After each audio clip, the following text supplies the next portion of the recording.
Their goal was to get this plant operational so that they could begin recouping the cost. The multi-million-dollar mistake called Shoreham. The clock is running out on our ability to prevent Shoreham from firing up on Long Island. Between 3 Mile Island and Chernobyl, you started having these large demonstrations. How can you evacuate Long Island? I mean, you can't get off of Long Island on a normal day, let alone a nuclear emergency. How about the people on the East End? What are we going to tell them? Swim for it? The opponents were very successful in claiming that we'd have to evacuate all of Long Island and use that as ammunition. Hurricane Gloria in 1985. I think that was the turning point for Shoreham. And a lot of people started saying, holy mackerel, we're going to trust them to run a nuclear power plant? Lilco accepted the deal in the hopes of ending what has become an almost paralyzing Shoreham controversy. It represents the power of the public's voice. In the end, the politicians bought that.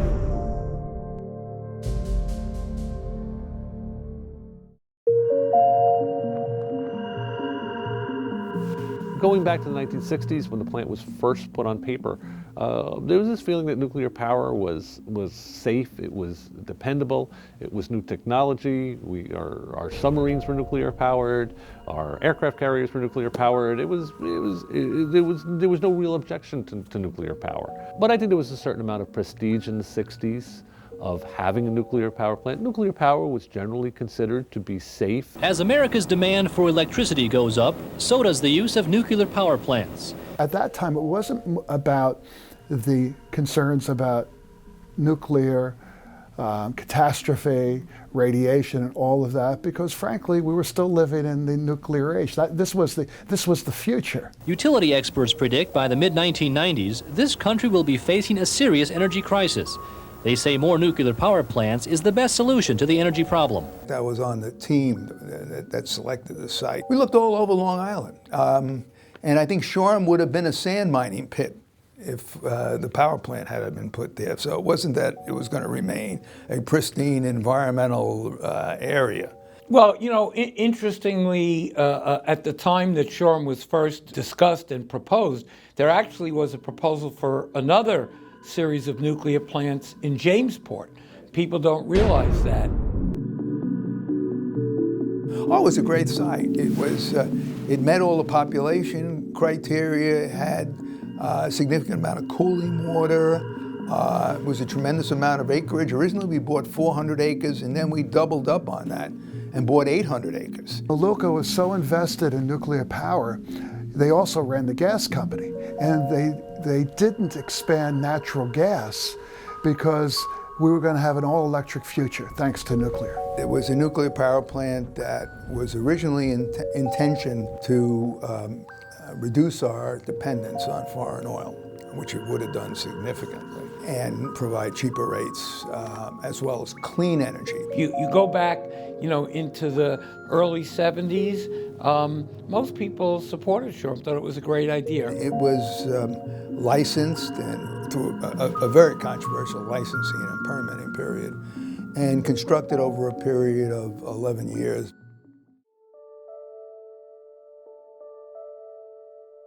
Whistleblowers started to talk about how the plant was being built. Well, whistleblowers came forward and also documents came forward. Thousands of them in many boxes dumped behind some bushes at the town dump.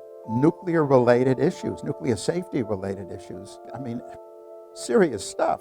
The quality of the concrete that was being used in the containment building. And a lot of the Newsday reporters started doing some really good expose pieces on what was going on at the plant. You know, Lilco was constantly asking for rate increases to fund the construction of Shoreham even before the plant was finished. They're talking about a project that initially, when it came to Shoreham, was a couple $100 million. My bill averages $260 a month. Lilco is a disgrace. Their prices are terrible. And by the early to mid-70s, it was like up to $500 million. And then in the late 70s, early 80s, it was $1 billion. When it was all done, it ended up being $6 billion. So what does the most expensive power in the country cost? Right now, Lilco says the average ratepayer forks over about $90 per month. But some ratepayers say that figure is much too conservative. Local bills are very, very expensive. It's almost, it's getting up to what my mortgage is going to be soon.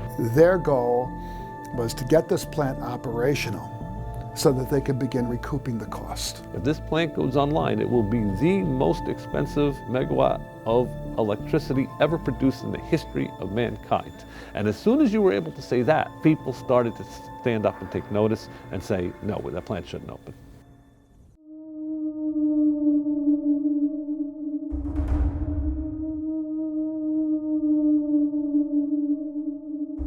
Well, what happens, of course, is 3 Mile Island. So that was a pivot point. So 3 Mile Island happens in Pennsylvania, and communities have to be evacuated because of a radioactive emission. And the people who were leading the opposition to Shoreham said, look, this could happen here on Long Island, and if it does happen here, what happens? We can't evacuate. The Nuclear Regulatory Commission at the time started to put in place more stringent rules for things like emergency planning, increase the emergency planning zone to 10 miles, things like that, which complicated the licensing process and extended the licensing process.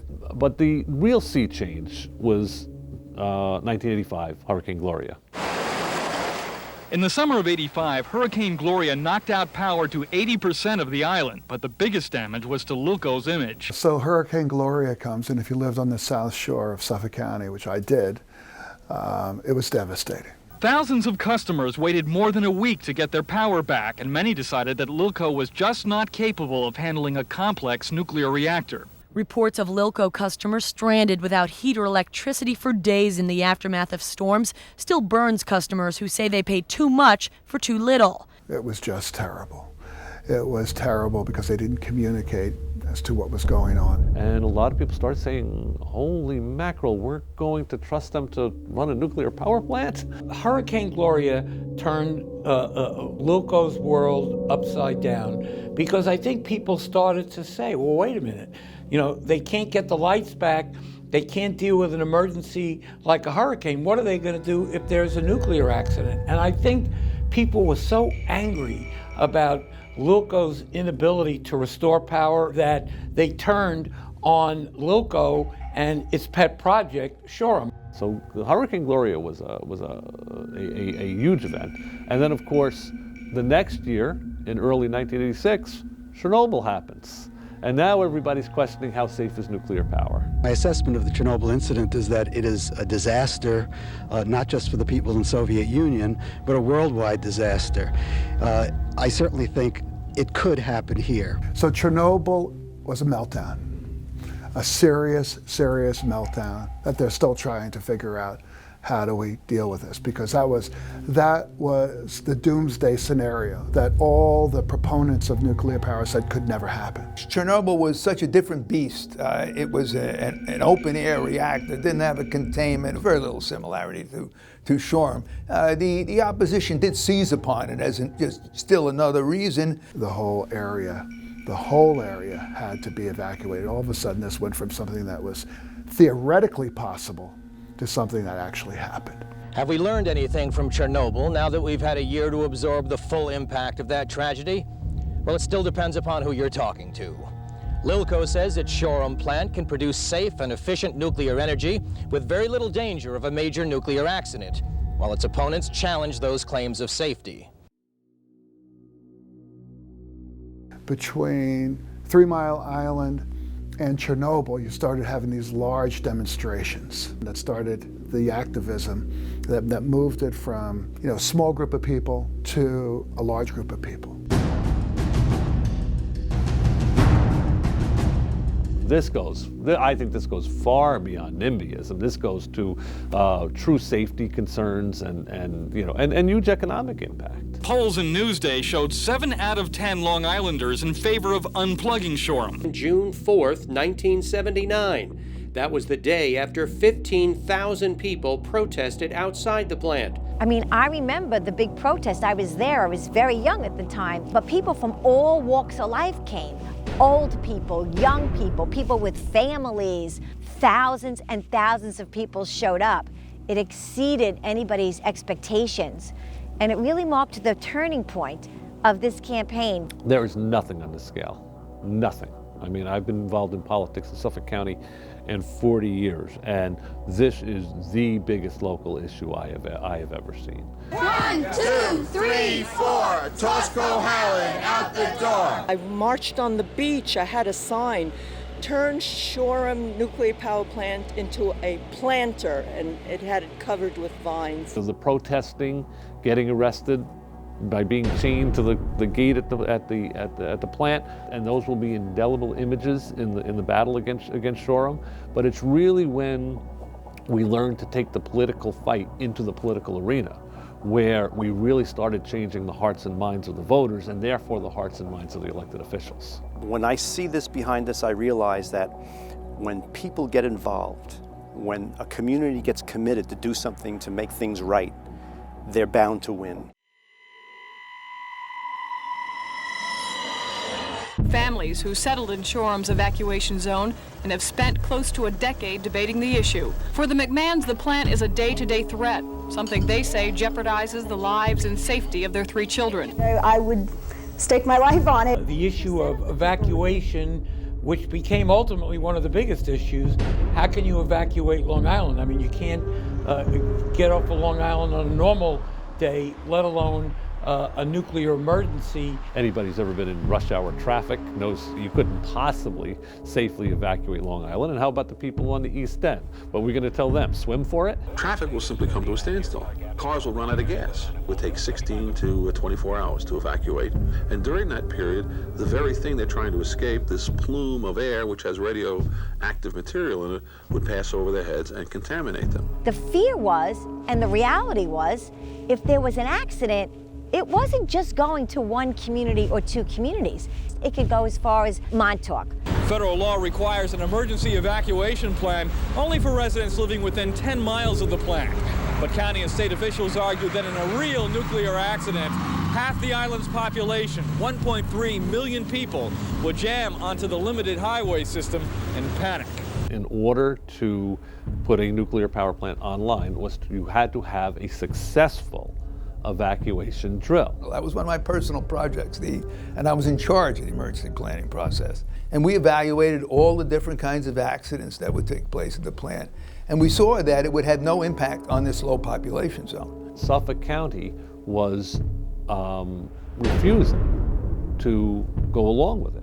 They would refuse to participate. So if the local police and whatever won't participate, how can you have a successful drill? The company staged an evacuation drill using its own employees posing as county police and civil defense workers. The county executive comes in and says, we've looked at this, can't do it. We cannot evacuate enough people fast enough, and I am not going to approve the proposed evacuation plan that Lilco needed in order to get the license. We demonstrated again, and this was aired and reviewed in regulatory proceedings, that we could put an emergency plan in place to take care of all of Long Island. But then the opposition rose up and say, how could you get people out of 10-mile zone? And we create a traffic nightmare, but yet no one realizes that right across the sound is a nuclear power plant operating that's within that zone.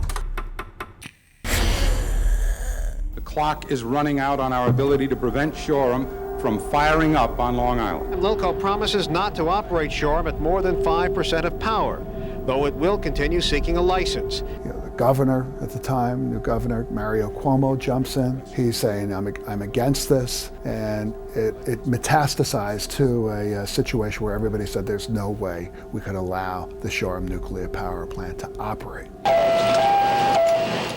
Shoreham opponents fought hard in the courts, but Lilco won a low-power license for testing the plant.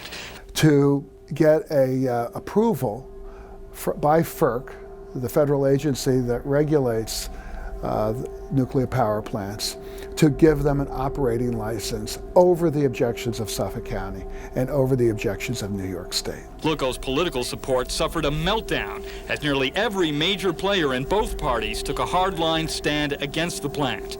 But the company pressed on with its battle to license Shoreham. They get a license that gives them the authority to test it at 5%. And by testing it And going through all of those protocols, they got FERC to agree that, oh yes, this is ready to be operated. I think one of the great mistakes that was made, frankly, by the federal government was to give them a low power license to test the plant. So it was contaminated. And that's where Suffolk County will meet Lilco, in a courtroom before a jury. The RICO statute, which is federal racketeering. Basically, what this RICO suit charged was Lilco's behavior in the construction of Shoreham, covering up things, all kinds of things. And a RICO suit is generally aimed at, like, the mafia, at organized crime. That suit alleges widespread fraud by the utility on the Shoreham project. And they came back basically that they were guilty of racketeering under the federal statute. And at that point, Lilco had absolutely no credibility. Nobody believed them. This is all what started to change the whole idea of the voters, and therefore you change the idea, the mindset of the voters, you change the mindset of the elected officials.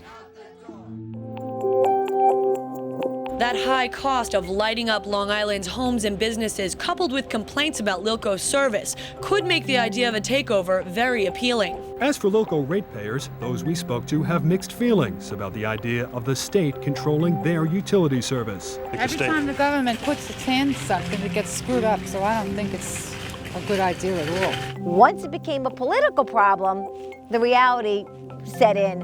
People don't want it. End the Shoreham nightmare forever. This utility had so lost the confidence of the voters and the elected officials that it was time to replace them with a public authority. The Long Island Power Authority, created by the state legislature to stop Shoreham by taking over Lilco itself. The initial deal was that LIPA would and did buy Shoreham for $1. I have the dollar actually framed. I held it in my office at LIPA for many years. Negotiators between the state and Lilco have just announced between 1:30 and 2 this morning that we now have an agreement in principle. Governor Cuomo's office said this morning, we have an agreement. It fulfills the governor's longtime promise to get rid of Shoreham.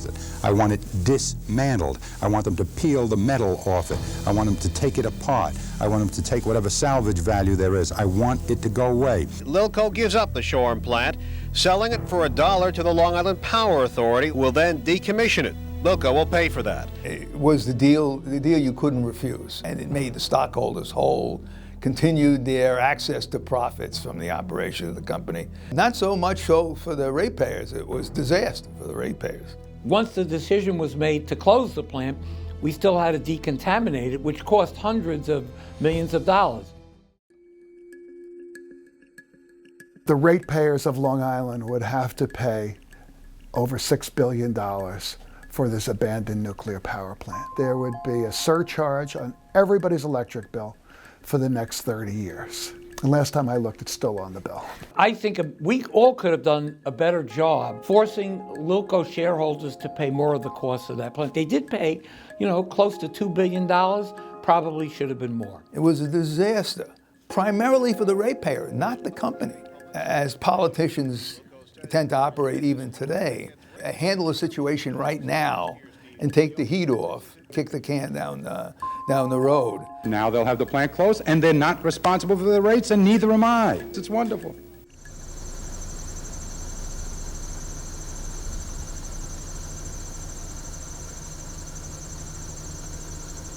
We actually decided to try to use the site to do some other smaller things. A small peaking plant was built on the site.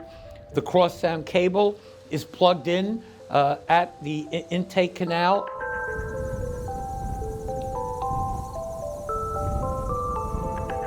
In the end, a decision was made to leave it there, which of course it still is today, kind of like a monument to some very bad decisions. Maybe it belongs there as a cautionary tale for the future. If there had been an accident at this facility, the damage it could have caused to public health, the ecosystem, the Long Island Sound, could have been a lifetime. Might there have been an accident? Might there have been a 3 Mile Island type of situation here? Impossible to speculate because you don't know what would have happened. The fossil plants that were operated in lieu of operating Shoreham emitted over 4 million tons of CO2 each year. Having Shoreham in place would have eliminated the need to discharge those greenhouse gases. People like to say, well, nuclear power doesn't emit carbon dioxide. Yes, but we have to look at what it does emit and what the accidents do cause. Shoreham was the first major commercially licensed nuclear plant in the country to be decommissioned. So we set the pathway. When I look at this monument, it really represents two things to me. It represents the power of the public's voice, and it represents the foolishness of government to underestimate the power of the public's voice.